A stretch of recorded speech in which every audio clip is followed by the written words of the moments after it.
Welcome, listener. You've stumbled upon the Unexpected Podcast. Whether you're meant to be here or not, you might want to prepare yourself for a world of stories you won't hear anywhere else. They are, after all, quite unexpected. Music! As a species, it is perhaps our greatest legacy.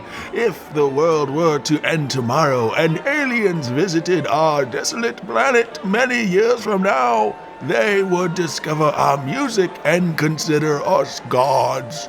They would hear the songs that united us as nations, as friends, and as lovers.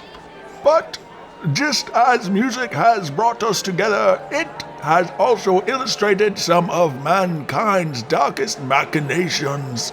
Our music tells tales of how we broke one another's hearts, how we sought revenge, and how we got away with murder.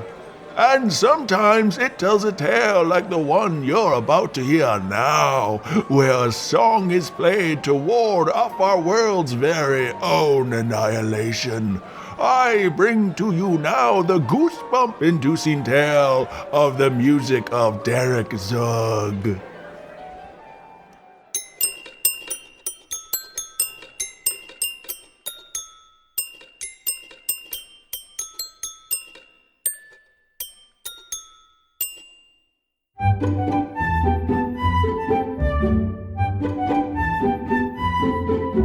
The story I'm about to tell you is not an easy one to confess, for it involves an admission about the very nature of my own sanity. I've spent these many long years trying to relocate a house on South Miller Avenue, where I boarded for a short time while studying nursing at the Rosemary home. It remains so very odd that the house in which I stayed was but 2 blocks from where I schooled, and yet I'm unable to come upon it again, or find anyone who knows where it might be.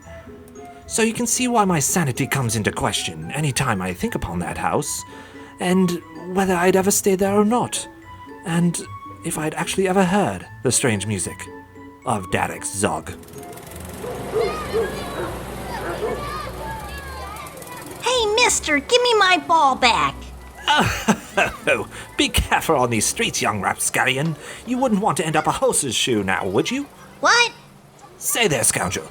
You wouldn't happen to know where to find this house now, would you? Here's the address. I've written it on my scroll. Have a look.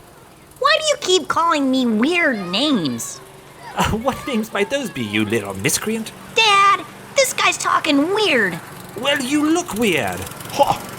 What the heck is going on here? Why are you harassing my little Timmy? Oh, forgive me, sir. I don't mean to tarry. I'm simply looking for the whereabouts of a house.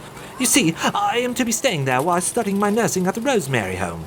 I have very little money in my purse, and the kind gentleman who keeps the place has offered me a very agreeable rate to... What's the stinking address already? Oh, yes, I have it on this scroll here. Ha! Well, that place, well, I haven't heard of anyone staying there since I was my boy's age, to be quite frank. Ha! If I remember right, I think, I think you'll want to go up 1 block, and take a left, and it'll be right at the end of that road there. Oh, thank you, my good man. Thank you indeed. No problem. Best of luck. Oh, and if you ever talk to little Timmy again, I'm calling the cops. And that's how I came upon the house at the end of South Miller Avenue. 'Twas an odd building. It was very tall, yet appeared quite empty, and it overlooked a small grove of trees that led into a quaint little baseball field, where it appeared a grandmother was playing with her grandchildren. Of course, these things I wouldn't learn until I entered the lodging and spoke with the keep, a silly-looking bearded gentleman named Howard. Welcome.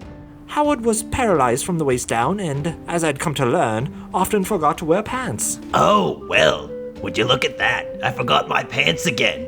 Just a second. There, that's much better. Howard put me in a room on the 3rd floor, which was the least expensive floor of his lodging. It quite appealed to me as a poor student. As I took my keys and was about to make my way for the stair, he offered me a dire warning. Whatever noises you hear at night, you just ignore them. You hear me? Do not try and follow them. Just, pretend they aren't there. Noises? What noises do you mean, you silly bastard? It's an old house. It could be the pipes or bats in the attic. Just remember to pay them no attention. You'll be sorry if you do. Now, where did I put those pants? At that moment, I had no idea why the old boy was trying to strike such dread within me. I'm deaf in one ear, and I sleep like a log, and therefore would likely not have heard the sounds at all if he hadn't brought it up. But because of his warnings and my own terribly curious nature, I made it a point to stay up late that night, with my good ear, listening closely.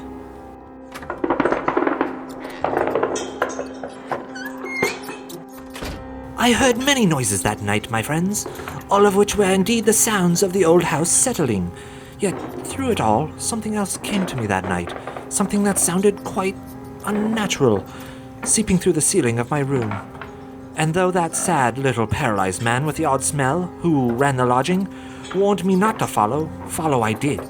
I walked up the stair to the 4th floor, where there was but one door from which the odd music played behind. Unable to stand it any longer, I knocked.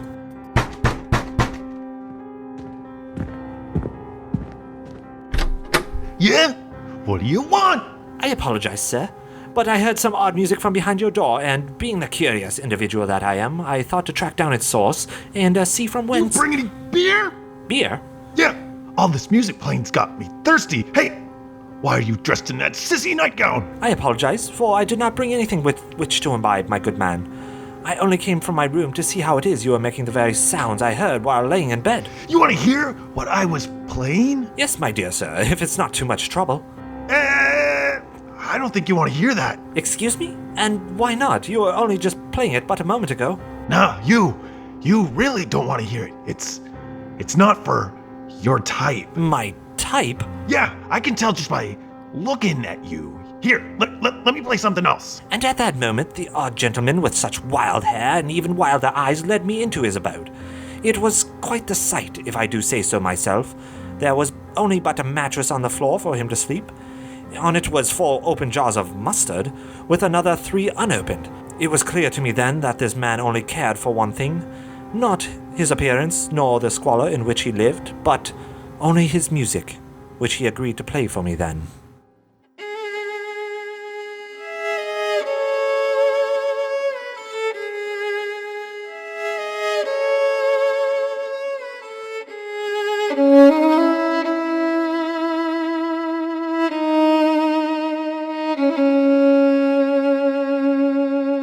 It was among the most beautiful compositions I'd ever heard in my time on Earth, yet one thing still puzzled me. It wasn't the same sound that I'd heard from my bed. What's wrong with you? You didn't like it? You jerk! I do, sir, I do, but indeed. It's just that, well, it's quite different from what I heard only a few moments ago from my room. I told you, I ain't gonna play that. And why not, my good man? Just trust me. You don't want to be around when I have to play that song. At that moment, a wild torrent of wind blew against the window pane. I saw then the lights of the baseball field glowing brightly. I moved near to the window to get a closer look, when... Get away from there! Dear sir, I don't mean to offend. I was only... I said get away! Just don't look out the window! I apologize. It's just that I don't get this kind of view from my... You need to leave now! Leave? But, my good man, I only just arrived. Go! You must go! And there, in the darkness of the man's room, is when I first saw it. The strange, hazy abyss that grew on the other side of his window. And I knew then why he played his music. It wasn't for his own enjoyment, or the enjoyment of others, but perhaps to keep something evil and monstrous, a beast from the very fringes of our own universe, away from our fragile world. The Unexpected Storytelling Podcast will return after a short word from our sponsors. Have you recently lost a loved one?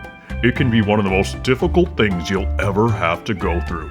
Besides the planning, the grieving, and the heartache, you're also really, really hungry. And that's why there's Tony's Crematorium and Falafel Shop. No longer do you have to wonder what to do with Grandma's remains while also wondering what to eat. You can dispose of that body while disposing of that pesky hunger all in one place. And if we can't cremate your family member before your falafel is done, lunch is on us. And that's a promise. Enjoy your senior body burning discount for 15% off your next order. We'll even throw in a free pop. And kids under 7? Parents eat for free. So next time your relative passes on, don't get upset, because that just means it's lunchtime at Tony's Crematorium and Falafel Shop. We now return you to your tale here on the Unexpected Podcast. It turns out this Zugg fellow had requested I move to a room on the second floor, and even offered to pay the difference in the rate. Yet ever since I heard that sound from his room that first night, there was nothing I could do to escape it. It affected my nursing studies and conversations with others around town. I broached the topic with Howard, but he would have none of it. I'll have none of this. But my good man, don't you see? His music is affecting my nursing studies and conversations with others around town. Yeah, I know, you said that already. Is it not affecting you as well?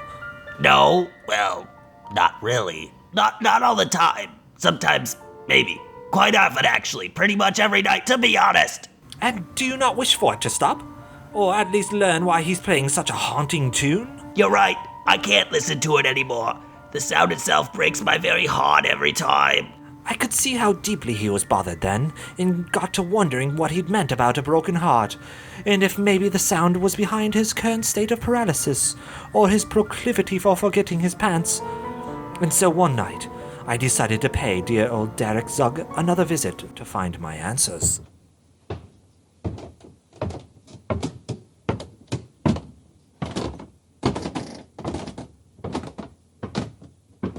I heard nothing for a long while, and was just about to rap on his door to announce my presence, when suddenly it came. The music I had once so longed to hear. It was as clear and as terrifying as if the sky itself was being rent apart. The sound was unearthly and deeply unsettling. No instrument that I'd ever heard during my time on Earth could possibly have made such a grotesque, horrifying sound. The sound shook me to my very bones. It was so powerful, so encompassing, that I found myself unable to breathe. It was as if hell itself had split into two, and from it every demon arose, screaming and cackling into the night. Or, as an even more heart-stopping thought, it was the voice of the Lord of Flies himself, Beelzebub. Thankfully, the cacophony paused. Yet, it appeared he must have known I was there, listening on the other side of his door. For once the sound resumed, it became more frantic, as if the scoundrel was trying to drive me mad himself.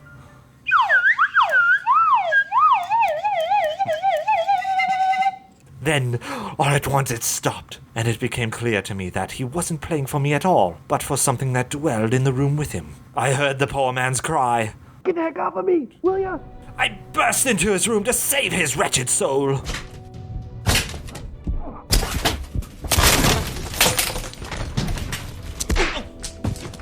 Give me my slide whistle back. That's mine and you know it. Never! You don't even know how to play it! At last, I knew why the sound had broken the poor paralyzed man's heart. I'd apparently walked in on a decades-long struggle over that damnable instrument. I had to intervene. Give me that damnable thing! If you both can't agree on who's to use it, neither of you shall have it. Hey! Give that back, man! That's mine! No, it's mine. Men, get a hold of yourselves! Don't tell me to get a hold of myself. This SOB stole it from me, and then he beat me with it until I couldn't walk anymore. That's because you weren't playing it right. We could have all been doomed if I let you keep it. Boys, until you both can behave like adults, it shall remain mine. An odd sort of curiosity struck me then. Something about holding that whistle in my hands compelled me to play it. And though I knew very little about the history of this ungodly music maker, I puckered up anyway, and blew with as much power as my lungs would allow.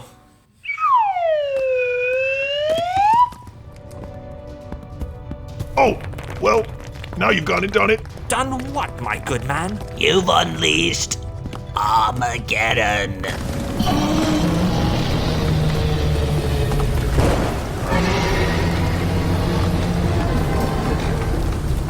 We were all standing then at the precipice at the end of the world.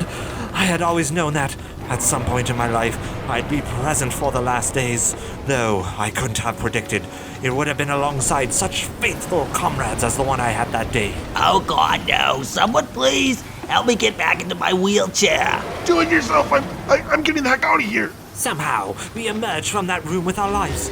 Well, I did at least. Poor Howard suffered a horrifying death after an ungodly, indescribable force tore him in half.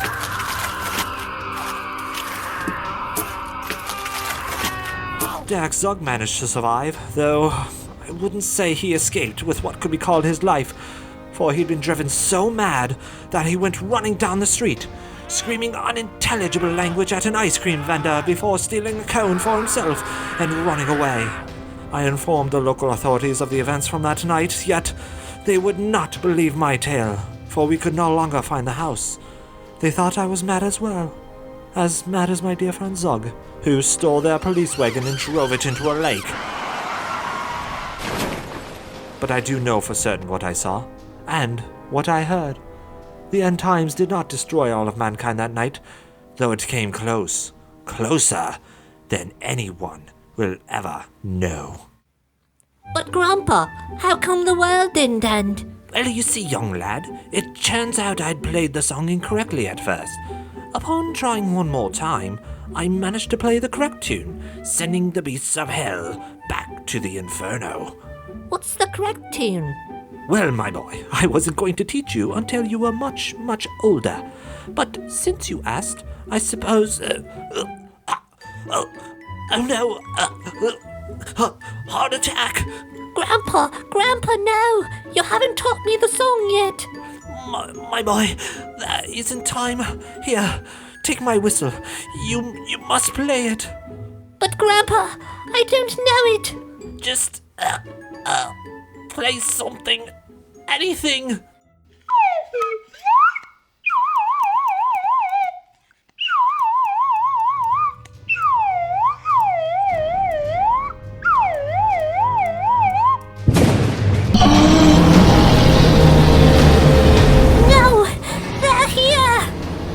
The flesh of a child. That's music to my ears. No! No! Oh, Grandpa! No!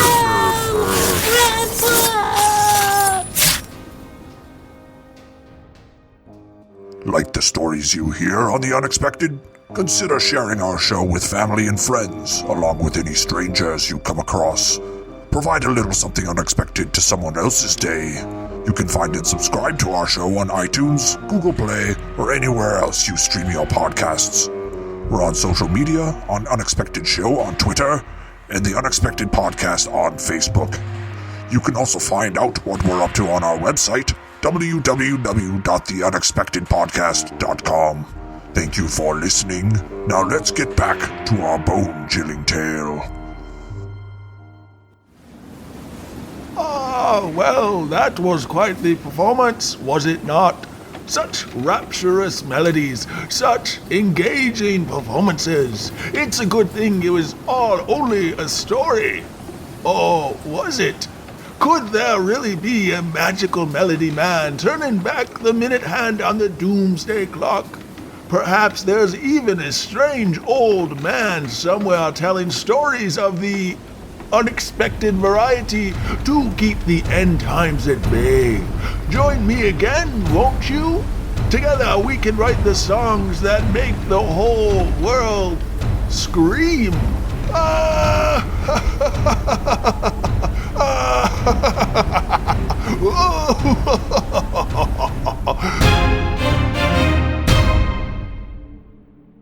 The Unexpected Storytelling Podcast is written, produced, and directed by Andrew Soucek and Erik Bergstrom.